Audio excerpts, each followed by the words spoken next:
Good morning everyone. Today we will start with lesson number 7, Structural Organization in Animals. In this lesson we are going to study different types of animal tissues. In multicellular animals, a group of similar cells along with intercellular substances perform a specific function. Such an organization is called tissue. So here also a group of similar cells along with intercellular substance. That means in between the cells there is a matrix which is also called as intercellular substance, and that also has to be considered, and these group of cells perform similar function and specific function, and such a group of cells is called as tissue. Animal tissues are broadly classified into four major groups: epithelial tissue, connective tissue, muscular tissue, and neural tissue. Now let us see each tissue one by one. First one, epithelial tissue, which is also known as epithelium. This tissue has a free surface and provides covering or lining for some body parts. Cells are compactly packed with little intercellular matrix. So, in epithelial tissue, it is covering the surfaces, either outside free surface or the inner lining of some body parts. Now, this epithelial tissue, in that we have different types. The first one is simple epithelium, which is further divided into squamous epithelium, cuboidal epithelium, columnar epithelium, ciliated epithelium, and pseudo-stratified epithelium. The another type is compound epithelium. This is divided into two types: stratified and transitional. And the third type of epithelial tissue is glandular epithelium. So now we are going to see all these types in detail for the epithelial tissue. Now, this simple tissue and compound epithelium, both, it is simple epithelium. It consists of a single layer of cells.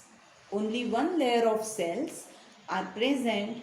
That is why it is called as simple, and all the cells rest on the basement membrane.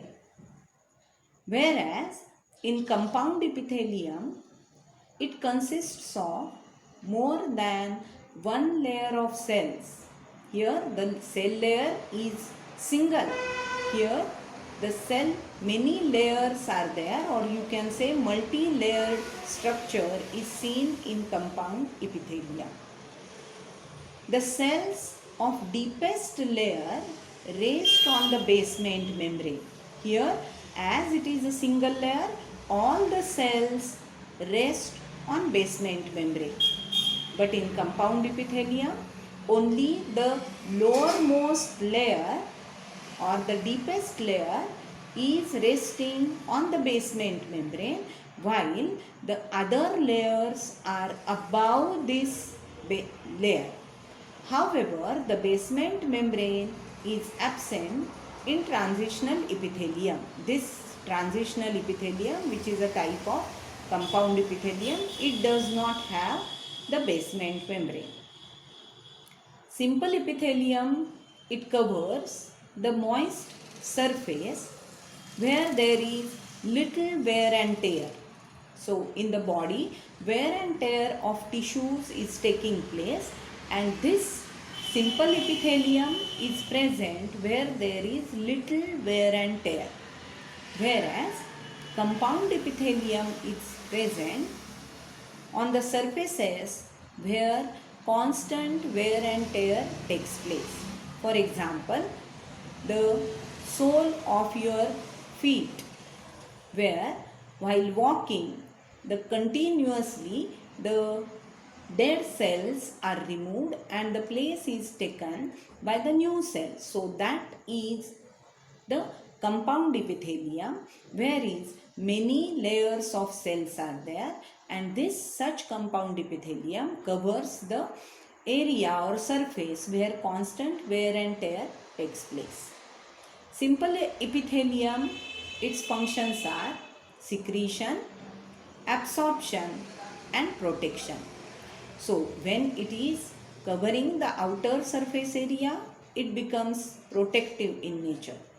In inner lining of the intestine, it becomes absorption function, and in certain cases where it functions as the glands like goblet cells and others, that is there it is functioning as secretion of certain substances. Whereas compound epithelium is mainly protective in function. It is not related to secretion or absorption. So these are the differences in simple and compound epithelium. Now let us see, after going through this simple and compound epithelium, the third is glandular, where it is the glands which secrete certain substances. To that this is related. Now let us come back to the simple epithelium, which is only single layer cell. All cells rest on the basement. Then they are present where there is little wear and tear, and their functions are secretion, absorption and protection. Now different types of simple epithelium are squamous, cuboidal, columnar, ciliated, pseudostratified. So let us see different types of these simple epithelial tissue and their location and function. Different epithelia to show different structures as they perform different functions.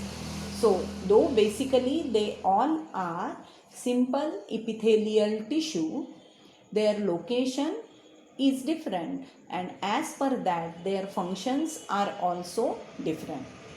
So the first type, as we discussed, say squamous epithelium.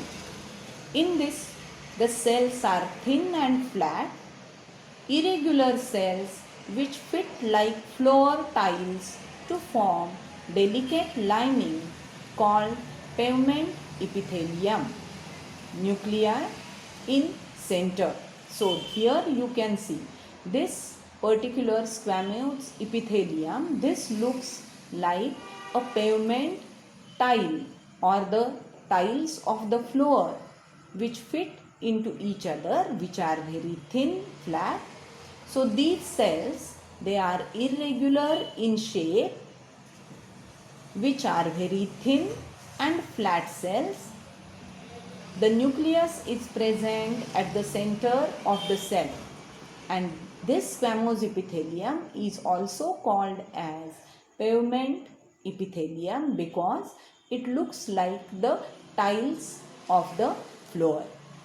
Now location, these squamous epithelial cells are located in esophagus lining of mouth, alveoli of lungs, blood vessels, and their function to protect the underlying tissue from injury, germs. So wherever like it is present in the lining of the mouth, esophagus, so it protects the esophagus, it protects the mouth tissue from injury and germs. Exchange of gases, this is related to the cell epithelial lining, this squamous epithelial lining in the alveoli, where exchange of gases in lungs and materials between the cells and blood. So in blood vessels they exchange the materials, and in the alveoli of the lungs they help for exchange of gases. So this is the first type, that is squamous epithelium. The second one is cuboidal epithelium. The name indicates that the cells are cuboidal in shape. That means length, breadth and height almost equal, and that is why the cell looks like a cube or cuboidal, and that is why the name is given. This is the basement membrane, dark colored structure. We have seen this simple epithelial tissue. These cells, all the cells are present on the basement membrane, and only one layer you can see. There is no another layer on top of it. So these are cuboidal cells. They are cuboidal with round nucleus in the center. Location: kidney tubules, duct of salivary glands, and function: gives mechanical support. At times, the epithelial tissue folds, forms gland that secretes substances, and such epithelium is called glandular epithelium. In next part, we are going to study the glandular epithelium in detail. The next type is columnar epithelium. Again, the cells are resting on the basement membrane. Now here you can see the length of the cells, or you can say height. It is much more as compared to this, and because of this the cells are tall, width is less, and they look pillar-like. They are placed side by side.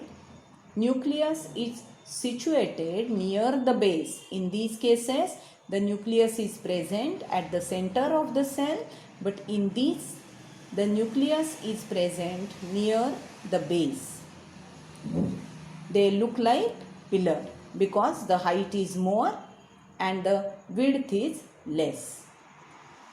Location in the body: inner lining of the intestine.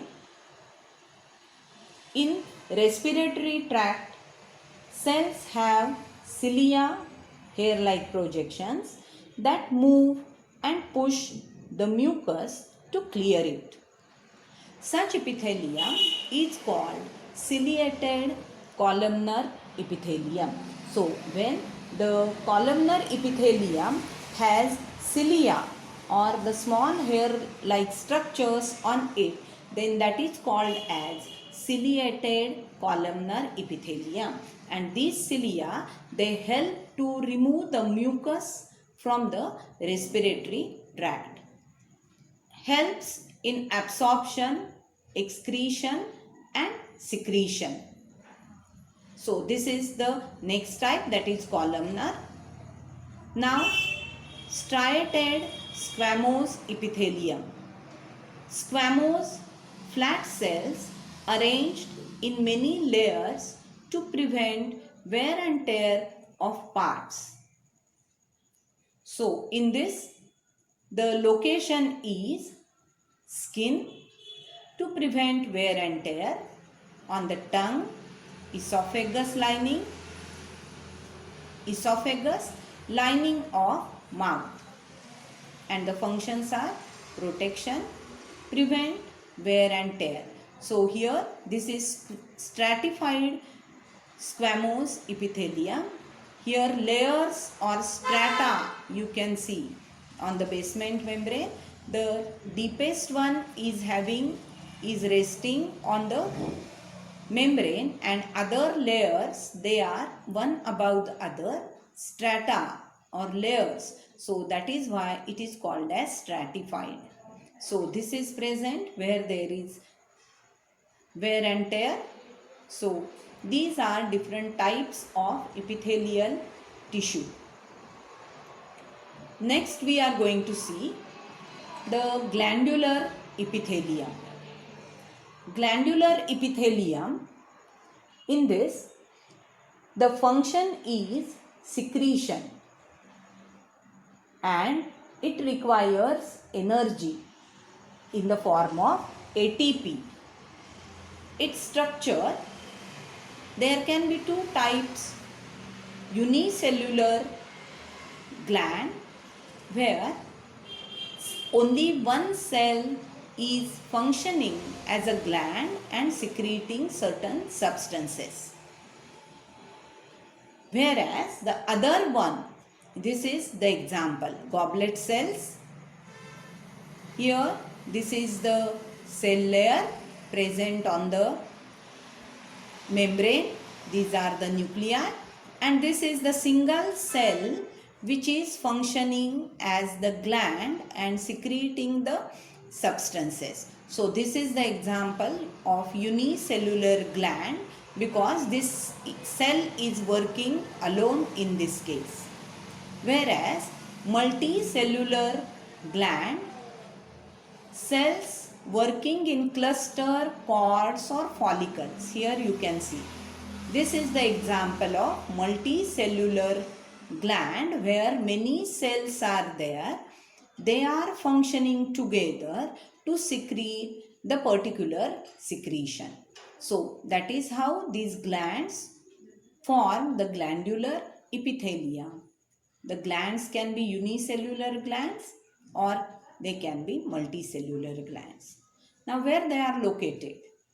They are located in two types of glands, where exocrine and endocrine. Exocrine glands, they have ducts, and through these ducts they distribute the product which they are secreting. So such glands are called as exocrine glands. Whereas endocrine glands do not have ducts to distribute their products.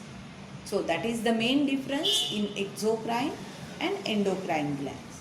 Exocrine have ducts, endocrine do not have ducts to distribute the product what they are secreting. Instead of that, the product is directly released into the bloodstream or interstitial fluid. So these are the two different types, unicellular gland and multicellular gland, and exocrine and endocrine glands. These are the two types of glands. The next type is compound epithelium. As in the first slide we have seen, the compound epithelium has more than one layer of cells, and that is why it is also called as multi-layered cell structure. Here you can see this is first layer, the deepest layer, which is resting on the membrane. After that, second, third, fourth, fifth, like that, many layers of cells are arranged in this. Now, what is the function of this? They cover dry surface, they provide protection against chemical and mechanical stress. Where they are located, they cover dry surface of skin, the moist surface of buccal cavity, pharynx, inner lining of salivary and pancreatic ducts. So, in these places, the multi-layered compound epithelium is seen. Now, there are different types of junctions which are called as cell junctions. And these cell junctions provide structural and functional link between individual cells. Let us see three different types of cell junctions. The first one is tight junction. The second is adhering junction, and the third one is gap junction. Now the tight junction, as per the name, it stops substances from leaking across a tissue. So the tight junction is for stopping the leakage from the tissue. Adhering junction perform cementing to keep neighboring cells together. So these adhering junction helps the neighboring cells to be in contact with each other. Like cementing substance, it keeps the cells together. And the third one is gap junction. This facilitates the cells to communicate with each other by connecting the cytoplasm of adjoining cells for rapid transfer of ions, small molecules and sometimes big molecules. So, like plasmodesmata structures are there, which are also like cytoplasmic bridge like structures. So, these show the gap junctions, and this is for transfer of certain substances from cytoplasm of one cell to the another cell for rapid transfer of ions, small molecules and sometimes big molecules. So, this is all about the different types of epithelial tissue, the first type. In next video, we will see the another type of tissue. Thank you.